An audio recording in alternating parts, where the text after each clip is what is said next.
大家都話時間可以治癒一切，唔好傻啦，呢啲都係呃人嘅。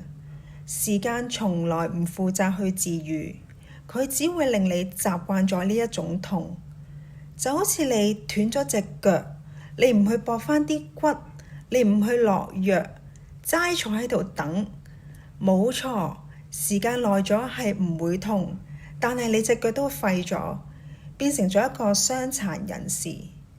好多人嘅心理問題都係將當下嘅創傷拖成陳年嘅舊疾。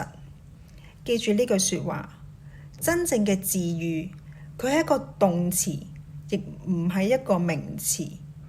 喺心理學上面，呢個叫做哀傷處理，意味住你必須去承認自己嘅脆弱，去揭開呢個傷口，去清理裡面啲淤血。呢個過程係會好痛，但係只有咁樣，新嘅肉先會生返出嚟。所以唔好再扮冇事發生啦，亦唔好迷信時間可以治癒。從今日開始去面對呢個受傷嘅自己，可以嗎？